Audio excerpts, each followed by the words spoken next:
$300,000, 11 days, and 4 of the most decorated specialists in the country, and the helicopters still wouldn't fly. Sienna Whitfield had closed a 9-figure acquisition before her 32nd birthday. She had restructured a failing logistics empire into something that moved goods across 3 provinces faster than anyone thought possible. But she could not get her own aircraft off the ground. Her Airbus H145, the twin-engine machine she had bought 18 months ago at a private sale in Montreal for just under $6 million, sat in the climate-controlled hangar at Whitfield Northern's headquarters in Calgary like something expensive and dead. Drop a comment with your city right now. Let's see how far this story travels. Hit like and stay until the very end, because the moment that changed everything in that hangar, you won't see it coming. The helicopter had been grounded for 11 days. In those 11 days, Sienna had authorized 5 separate diagnostic phases, each one more invasive and more costly than the last. The total invoice from Desmond Harlow's team, the team she had personally recruited from a shortlist of 3 firms because Harlow's name appeared in 2 industry journals, and on the preferred vendor list of 3 major operators, had reached $297,000, and the aircraft remained exactly where it had been on day 1, powered down, silent, unresponsive to its own start sequence. Bay 2 of the maintenance hangar had been cleared for this machine exclusively.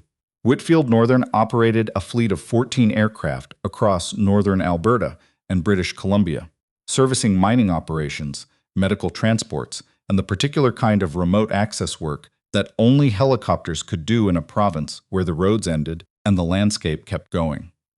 Sienna's personal H145 was not part of the fleet. It was hers. She had purchased it with no strategic justification, no fleet integration plan, no ROI calculation filed with the board.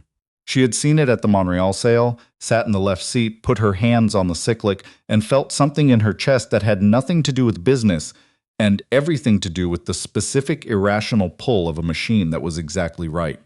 She had grown up in Fort McMurray. Her mother had worked the front desk at a motor inn for 22 years. The version of Sienna Whitfield that existed before the company had never touched anything worth $6 million, and had learned early that wanting things you couldn't afford was a kind of pain best avoided by not wanting at all. The helicopter was the first thing she had allowed herself to want without justification, and now it sat in her hangar refusing to start, and she found the helplessness of it considerably worse than the money. Tobias, her operations director, knocked on her office door at 8:20 on a Wednesday morning, which was early for Tobias and therefore significant. Harlow's team wants another authorization, he said. They're recommending a full avionics bus replacement, secondary processor. They're saying the original diagnostic may have missed a firmware incompatibility between how much? Tobias exhaled through his nose. 62,000. That brings the total to just under 300. Sienna set down her pen. She had a controlled face in meetings. She had built that control deliberately over years because she had learned in her 20s that a woman who showed frustration in a boardroom got called emotional, while a man who showed the same frustration got called decisive. But Tobias had been with her for 7 years. He had seen her throw a stack of binders off a conference table when a subcontractor had lied about a safety inspection. 11 days, she said. I know. Get Harlow up here. I want to look at him when he tells me this. Desmond Harlow arrived 14 minutes later, which was 9 minutes longer than necessary. He was 56, heavy-set in the shoulders, with wire-framed glasses and the particular confidence of someone who had been genuinely expert at something for a very long time. He had credentials from Airbus helicopters directly. He had consulted for 3 military programs. His daily rate was $27,000, and the helicopter did not start. He sat across from her desk without being invited and walked her through the avionics bus recommendation for 13 minutes. The technical language was precise. The logic was internally consistent. Sienna had a mechanical engineering background, undergraduate level from the University of Alberta, enough to follow the architecture without being able to challenge the specifics. He knew that. When he finished, she was quiet for a moment. Desmond, she said, do you actually know what's wrong with my helicopter? The pause lasted 2 seconds, 1.5 seconds longer than certainty required. We have strong indications that the issue is firmware related, and the avionics bus replacement addresses the most probable. That's not a straight answer. It's the honest answer, he said. $300,000, she said quietly. He didn't respond. Authorize it. But I want it done by end of day Friday, and I want a guarantee. Miss Whitfield, I can't guarantee. Then we have a different kind of problem. She went down to the hangar herself that evening, after the building had mostly cleared. She didn't make a habit of this. Being on the floor wasn't her job anymore. But it was past 7. The sky outside doing the long Alberta thing, where the lights stayed low and gold across the prairie for what felt like hours, and she found herself standing in Bay 2, with her hands in the pockets of her blazer, looking at a machine she loved and could not fix. She ran one hand along the tail boom. The composite was cool under her fingers. The helicopter smelled the way it always did, a faint mixture of hydraulic fluid and avionics heat, and something she had never been able to name, something that was maybe just the smell of engineered precision sitting very still. She heard footsteps behind her and turned.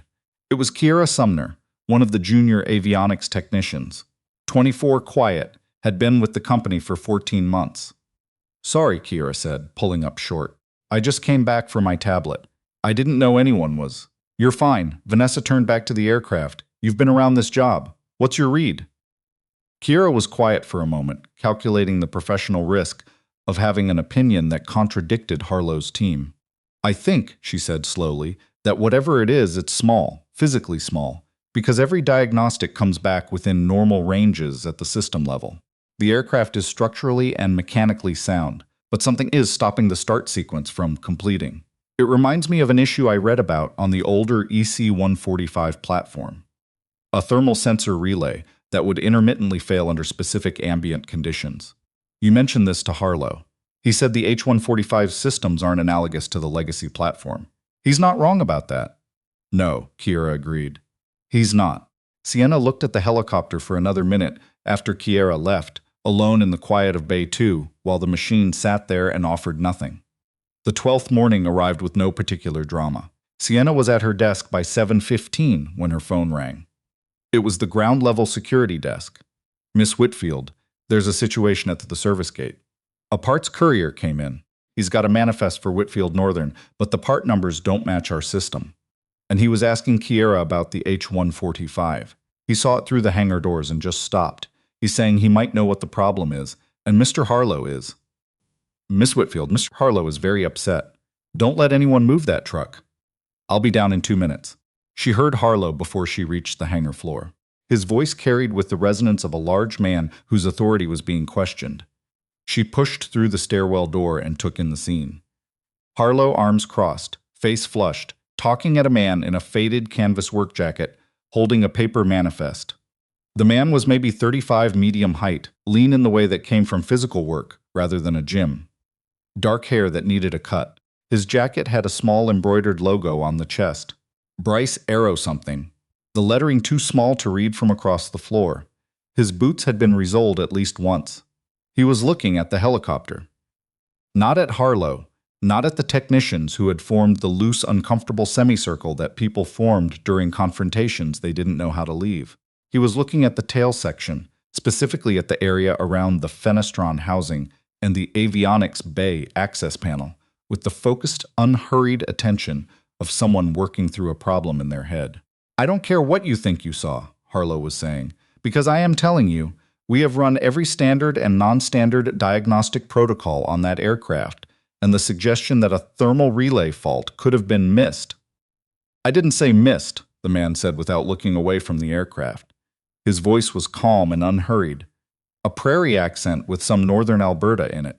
I said it might not present in standard diagnostics under current ambient conditions. There is no thermal relay configuration that would escape a full avionics diagnostic on. There is on this production lot. Harlow stopped. The room went quiet in the way. Rooms went quiet when something unexpected cut through noise. Sienna stepped forward. Who are you? The man looked away from the aircraft. His eyes found her, and she noticed they were a very direct shade of gray-blue. Not warm exactly, but attentive, like someone used to reading situations quickly. Lachlan Bryce. I run a small shop up in Canmore, aircraft and automotive. I had a parts delivery scheduled for a Whitfield Northern location on Barlow Trail. I think I got sent to the wrong address. This is the Deerfoot facility, she said. Yeah, I figured that out. He looked at the manifest in his hand, then back up. I'm sorry for the confusion. I can get out of your way. Wait. She looked at Harlow, then back at Lachlan. You said this production lot. That's right. What do you know about this production lot? Harlow made a sound that was more dismissive than a laugh. Miss Whitfield, I really don't think. Desmond, she said quietly, and he stopped the way people stopped when the temperature changed. She looked at Lachlan. Answer the question. Lachlan looked at the helicopter for a moment. This is an H145, he said. Which specific serial block? Kiera checked. 2020 delivery. Q3 production, July through September. Something shifted in Lachlan's expression. A small recognition, like a key finding a lock. Q3 2020, he said. That's the window. He looked at Sienna steadily. There's a secondary thermal relay in the engine start sequencing system that was added during that production window because of a late engineering change to the FADEC integration. The modification went in after a cold weather performance review specific to Canadian operators.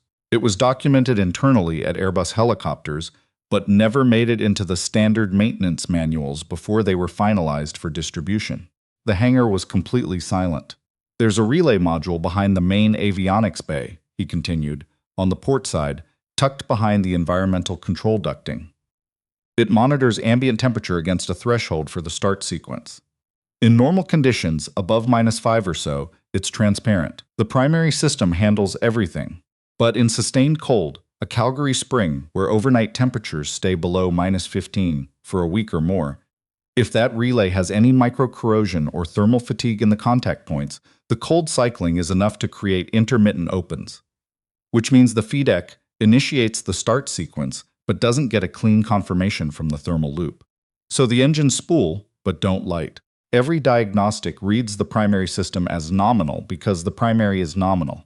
The secondary relay isn't in the standard test protocol, Harlow said. That's an extraordinary claim. I know, Lachlan said. And where are you getting this information? Lachlan looked at Harlow for a moment with the expression of a man deciding how much he wanted to say. I worked as a systems integration engineer at Airbus helicopters in Marignan for about 7 years. I was on the team that designed the FADEC thermal integration modification for the Q3 2020 production run. He paused. I know about the relay because I spec'd it. Nobody moved. Then everybody moved at once. Kiera making a small involuntary sound. Harlow drawing up to full height. Two of his technicians exchanging a look. You designed? Harlow started. Part of the system. The thermal integration architecture for the FADEC modification. There was a team. I'm not claiming I built the aircraft. You left Airbus, Sienna said, to run a repair shop in Canmore. It wasn't quite a question. He heard the implicit question underneath. I left Airbus to raise my daughter, he said simply. She needed me here. The career was over there. A brief pause. Canmore seemed like a good place to land. He said it the way people said things that had happened years ago and had been made peace with. Matter of fact, without any bid for sympathy. You said the relay is behind the avionics bay, she said. Port side, behind the ECS ducting. There's an access panel that looks like a structural fairing. You'd miss it if you didn't know it was there. Can you show me? Harlow stepped forward. Miss Whitfield, I have to strongly advise. Desmond, your team has had 11 days and $300,000 and the aircraft doesn't start. I'm going to let this man look at it. If he's wrong, we'll know in 10 minutes. She left the rest unfinished. What do you need? She asked Lachlan. Flashlight, multimeter, and a step platform if you have one. He worked quietly. That was the first thing Sienna noticed. Harlow's team had worked with varying degrees of noise. Equipment hum, keyboard clicks, the low murmur of technician-to-technician communication. The business of expertise made visible. Lachlan made almost no sound. He climbed the step platform, removed his jacket, and positioned himself alongside the tail section of the aircraft, with the flashlight angled into the avionics bay. For about 40 seconds there was nothing but light movement and his slow, controlled breathing. There it is, he said. Kiera moved to the platform. She looked where he was pointing. I can see the access panel. 8mm socket. She handed it up. 30 seconds of careful work, and a small composite panel came free. Lachlan handed it down without looking, and Kiera caught it. The multimeter came next. He checked resistance across the relay contact with the focused attention of someone reading a very specific number. He read it twice. He climbed down, turned the multimeter towards Sienna so she could see the screen. Even with her undergraduate-level knowledge, she understood the number was wrong. A resistance value far higher than clean continuity should produce. Micro-corrosion on the relay contacts, he said. Cold cycling, thermal expansion and contraction. The contact intermittently opens. Secondary loop fails. Start sequence can't complete. He looked at Harlow's team. Your diagnostics showed the primary thermal system at full nominal, which is why everything came back clean. The secondary relay isn't in the standard protocol. Nobody from Harlow's team said anything. He cleaned the relay contacts with a small brush and electrical contact cleaner. 2 minutes. Rechecked continuity. The number was correct. Reassembled the access panel. The repair is temporary, he said before she could speak. The contacts have microfractures. Cleaning improves continuity, but the substrate is degraded. It'll fail again in sustained cold. You need the factory replacement module from Airbus. I'd call their service center in Mirabel. If they don't have it in stock, it'll come from Marignan. Maybe 10 to 12 business days. Can the aircraft fly in the meantime? In warm conditions, yes. I wouldn't take it out if overnight temperatures are going below -10, and even then he paused. I wouldn't. She looked at Kiera, started up. Kiera climbed into the left seat, ran through the pre-start checks, and pressed the engine start. The Airbus H145's twin Safran Ariel 2E engines came to life with a rising turbine whine that built from nothing into something that filled the hangar completely. Not the contained violence of a piston engine, but something higher and more total. The particular sound of controlled combustion spinning at 23,000 RPM, a sound that Sienna felt in her sternum every single time. The helicopter sat there, engines running, rotor brake engaged, the twin turbines settling into a steady, confident idle. $300,000. 11 days. The country's most credentialed specialists. And a man from Canmore who had driven to the wrong address had fixed it in under 12 minutes with a flashlight, a multimeter, a socket wrench, and contact cleaner. Nobody applauded. People just stood looking at a running aircraft that had been silent for 11 days. Harlow left after a brief, unpleasant conversation in the small office off the hangar floor. Sienna kept her voice level throughout, which was harder than raising it would have been. She told him the final invoice would be reviewed and that she would be in touch through Tobias. He was not a stupid man. Under the professional defensiveness, she could see him understanding that what had happened was a legitimate failure, not of effort, but of scope. He had brought the right tools for the wrong problem. Lachlan was at his truck when she found him. An old Ford F-150, dark green, maybe 2013 or 2014, with tool storage built into the bed and a repair weld visible on the rear bumper. He was loading his toolbox with the efficient movements of someone who had a schedule to keep. Mr. Bryce? He turned. That same attentive stillness, not guarded exactly, but contained. I'd like to offer you a consulting contract, she said. Temporary, for when the factory module arrives.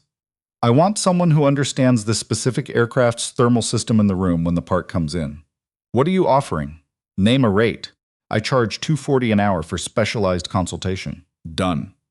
She paused. Is there anything else you need? I'll need to rearrange some things at the shop. I have one employee and a lot of scheduled work. I'll compensate for the disruption. He nodded once, all right? He held out his hand. She shook it. His grip was firm and dry, the texture of hands that had been doing real physical work for years. He turned back to his truck, then stopped. The helicopter, he said, not turning around. The reason it matters to you. It's not really about the aircraft, is it? She waited. You were down here last night, he said. Past 7, alone, not running diagnostics. Just standing next to it. People who care about machines because of what they cost don't do that. She found she had nothing clever to say. Drive safe, Mr. Bryce. She watched the old Ford pull out, navigating the service drive with the careful steadiness of a man who didn't rush. The factory module took 13 days, a customs delay in Paris, and a routing issue through Mirabel. Lachlan said he'd be there by 10 when Tobias called. He pulled into the service gate at 9:51. The repair took 4 hours and 35 minutes. Lachlan and Kiera working through the replacement procedure with the unhurried focus of people who understood what they were doing and didn't need an audience. Kiera told Sienna afterward she'd learned more watching Lachlan work for 4 hours than in a year of Harlow's team running diagnostics in the same hangar. When Sienna came down at 3:30, the aircraft was running again. Fully, confidently. How'd it go? Clean installation, Lachlan said. Relay seated properly. Continuity confirmed across both thermal loops. I'd recommend a cold weather ground run before you fly it in anything below -10, just to verify the loop under thermal cycling. But the aircraft is solid. He paused. Kira did good work. She did. He already knows, Lachlan said. I told her. Sienna sat on the stool across the workbench, which was not something she usually did. Can I ask you something? The shop in Canmore. How long? 7 years September. You went from designing avionics for Airbus helicopters to running a general shop in a mountain town. Yep. What would you call it? Necessary. He was quiet for a moment. My wife died when my daughter was 3. Aneurysm. She went to sleep fine and didn't wake up. Her name was Maeve. She was a composites researcher. We met at a conference in Toulouse. She was the smarter one by a fair margin. He said both names with the particular care of a man who had learned to say difficult things plainly. The life that worked when it was 2 of us and a baby, it stopped working the minute it was just me and Ren.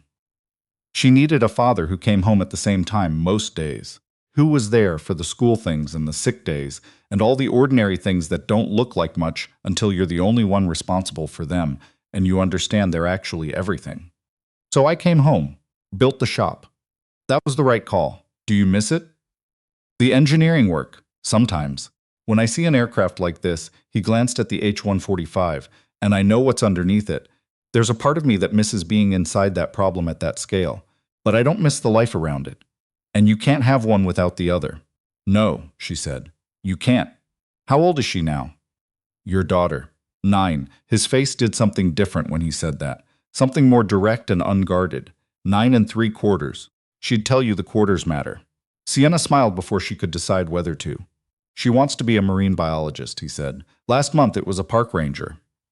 Before that a helicopter pilot, which, given my history, made me laugh. She changes her mind a lot? I think that's probably healthy at 9. Probably, Sienna agreed. She was almost to the door when she heard him say her name. Not Miss Whitfield. Sienna. First time? The aircraft, he said. You should take it up. The weather's clearing tomorrow. It's supposed to be -8 overnight.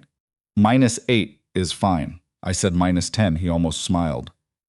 The minimal concession to amusement that she was starting to understand was his version of grinning. She took the H145 up the next evening. She flew west toward the Rockies until Calgary thinned out behind her and the mountains filled the windscreen, still carrying snow on the upper ridges, the late spring light turning everything gold and gray and sharp. She climbed to 8,000 feet and held there, the engine smooth, the thermal loops clean, every system talking to every other system in the precise way it had been designed to. And she thought about Lachlan Bryce, sitting in her maintenance hangar writing repair notes by hand in a worn notebook, saying, the quarters matter with the kind of unguarded love that people usually hid better. She flew home with the heater running and felt for the first time in a while like something had been put right that she hadn't known was crooked. 3 days later, she called his shop. She had a reason ready, a question about thermal cycling in the relay under sustained cold, and it was a real question. But she was also aware she was calling instead of emailing. They talked for 20 minutes, about the helicopter, then the shop. A vintage de Havilland Beaver that a retired bush pilot in Canmore had been bringing in every few months for 30 years without ever fully restoring it, as if the restoration being unfinished was the point. A high school kid named Jamie who had started coming by on weekends asking to learn basic maintenance. Does he pay you? Sienna asked. No. You're teaching him for free? Somebody taught me for free. My uncle had a hangar. I used to go there after school and hand him tools and he talked while he worked. That kid is going to be a good mechanic if someone gives him a year. I have a year. That's a good thing to do. He shrugged audibly, the specific discomfort of a person who did things because they were right and found being noticed for it uncomfortable. Sometime in the following weeks, without any specific conversation about it, Saturday mornings became a thing. There was a cafe in Canmore called Ridgeline, a squat, warm-windowed building on Main Street with a hand-painted bighorn sheep sign above the door. Lachlan took Ren there most Saturdays. He invited Sienna on a Thursday evening phone call that lasted 3 minutes and cost him, she could tell, more effort than most things did. Ren Bryce looked up when Sienna came through the door. She had her father's eyes, that same direct gray-blue, though on her face it read less as containment and more as open assessment. Are you Sienna? She said before Sienna had taken 3 steps. I am. Dad says you have a helicopter. Wren, Lachlan said. That's okay, Sienna said, sitting down. I do have a helicopter. How fast does it go? About 260 kilometers an hour. Wren's eyes went wide. Then she looked at her father with an expression of serious scientific evaluation and went back to her drawing. An orca rendered in black marker on a paper placemat with careful attention to anatomical accuracy. There are 23 in J-Pod, Wren told her without being asked. One of them was named Granny, and she was over 100 years old when she died. That's remarkable. I read, Wren said simply, as if this were the obvious answer to everything. Sienna felt something soften in her chest, unexpected and unannounced. The Saturdays accumulated. 1 became 4, then 6. Wren had opinions about everything. She thought the Edmonton Oilers had been making questionable roster decisions, a position she had arrived at through independent research. She thought the cinnamon buns at Ridgeline were superior to those at the other place on Main Street, whose name she refused to say. She thought Sienna's hair was very straight and asked directly whether it was natural or styled, which was rude from an adult and entirely acceptable from a 9-year-old. Lachlan watched these exchanges with the expression of a father who had spent 7 years raising a child alone and had developed an integrated patience. He let Wren talk. He corrected her gently when directness tipped into rudeness, and Wren absorbed the corrections thoroughly and without resentment. On the 7th Saturday, Wren wasn't there. Sleepover at her friend's house. The booth felt different without her. Not uncomfortable, just altered in proportion. Tell me about the engineering work, Sienna said. What it was actually like, not the resume version. It was the best intellectual work I've ever done, Lachlan said. The problems were real problems, zero margin for error, and the space where all the interesting questions lived was incredibly thin. He paused. You'd spend 3 weeks on a problem, and the solution would be something physically small, but conceptually elegant. The minimum intervention that solved the maximum problem. That's how you fix the helicopter, she said. That's how you should always work. Most people overcomplicate. It's usually one thing. The difficulty is being patient enough to find the one thing instead of throwing resources at the 100 things. Desmond Harlow threw resources at the 100 things. He's very good at the 100 things. Lachlan said it without satisfaction. He just didn't have the right information. I had an unfair advantage. I built the system. Later, without preamble, he said, Maeve was in composites research, materials engineering for high-performance aircraft structures. We met in Toulouse. She was presenting research. I was there for a manufacturer meeting. He looked at his coffee. She was 28 when she died. Wren was 3. She doesn't remember her. Does she know about her? A lot. Photos everywhere. I tell her stories. Things Maeve did, how she worked, how she laughed. I want Wren to know who her mother was, even though she can't remember her. It's imperfect. She knows her mother through my version of her mother, which isn't the same thing. But it's something real, Sienna said. Yeah, it is. They sat there for a while. The cafe sounds around them. The morning going on. I need to ask you something, Lachlan said. And I want you to be honest. Okay. I'm not good at this, whatever this is. I haven't done it in 7 years. I don't move fast. I have a life in Canmore that is defined by the shop and my daughter, and those things are not going to change. I'm not saying that to warn you off. I'm saying it because you should know what you're looking at. She looked at him. I'm not good at this either, she said. I work too much. I prioritize things with measurable outcomes. I have a company that consumes most of my available energy, and I find it satisfying to an extent that probably isn't normal. She paused. I've been told I'm intimidating, which I think sometimes means I don't perform enough uncertainty, and I'm not going to start. I don't want you to, he said. I know. That's part of the thing. They looked at each other across the table, 2 people being accurately honest with each other. Okay, Lachlan said. Okay, Sienna said. In mid-May, a private equity firm out of Toronto called Ashcroft Partners had been circling Whitfield Northern for months. In the first week of May, they stopped circling and started making formal moves. Sienna's board began using words like fiduciary responsibility. She told Caleb about it on a Friday evening phone call. She hadn't told anyone else except Tobias. What do you want to do? Lachlan asked. Not sell. Then don't. It's not that simple, she said with a slight edge. You're making it harder by preparing your own counter-arguments before you've made the argument. You do that. You come to a position, and then before you defend it, you've already got 3 versions of why it might be wrong. That's called thorough analysis. Sometimes. Sometimes it's just doubt looking for permission. The line was quiet for a moment. You built this company from nothing, he said, before you were 30. The version of you that did that didn't argue herself out of her own positions. She was younger. She didn't know yet what could go wrong. And knowing what can go wrong stopped her from knowing what she wanted. She didn't answer immediately. No, she said finally. It hasn't stopped me. I'm just tired. The way you get tired when you've been holding something at a distance, and the holding is costing more than the thing itself. Then put it down for a day. Come up here. Wren found something at the creek. She says it's for you specifically. I think it's a rock, he said.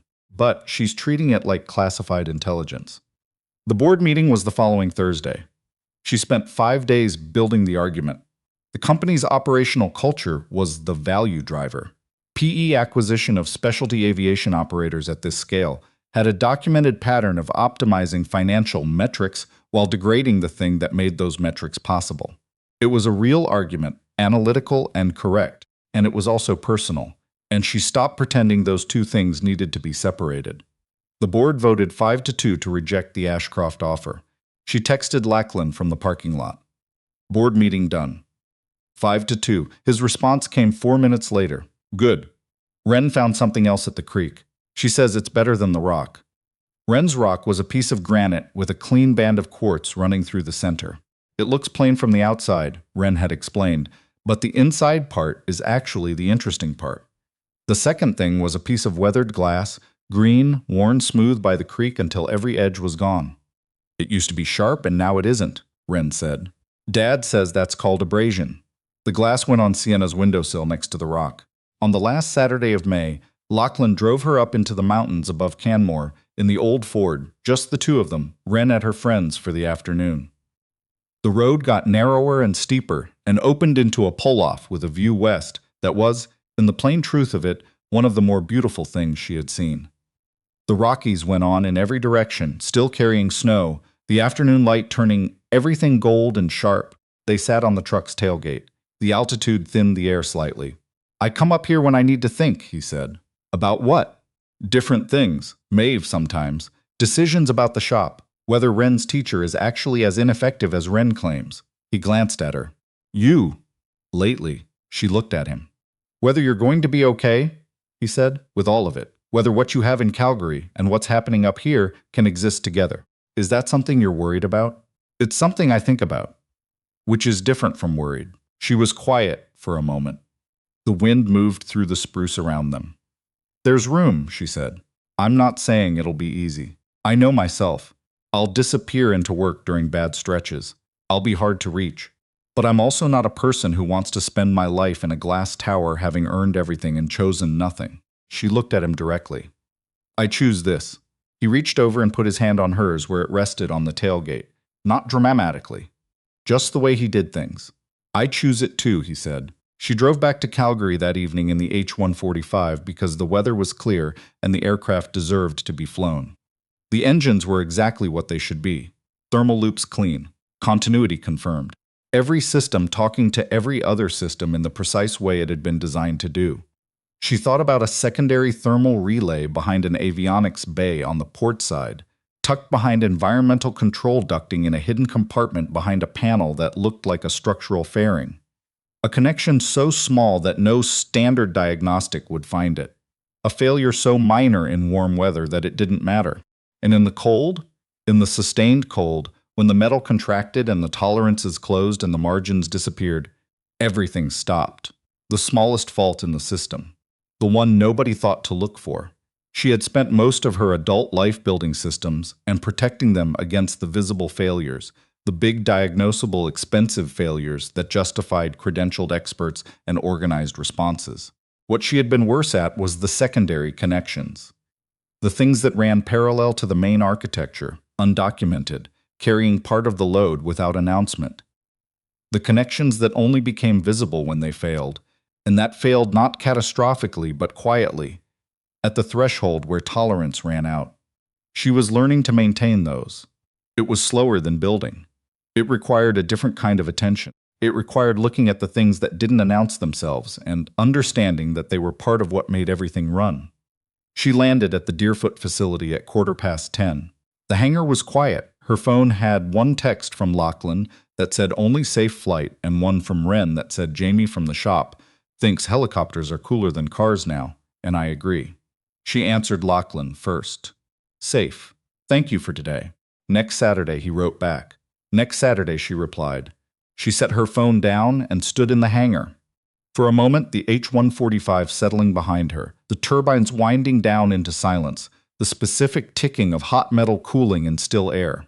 Outside, Calgary was lit and busy, and going about it Saturday night with the uncomplicated energy of a city that worked hard and didn't make a big thing of it. Somewhere west of it, the Rockies rose in the dark, past seen, but permanently present, the way the important things were present. Not always visible, not always available to the diagnostic tools you had on hand. But there, foundational, carrying the load. She turned off the hangar lights. She drove home. On the windowsill, a rock with quartz running through it caught the streetlight in a thin, clean line, and beside it, a piece of worn glass held the dark like something that had once been sharp and had learned, over a long time in cold water, not to be.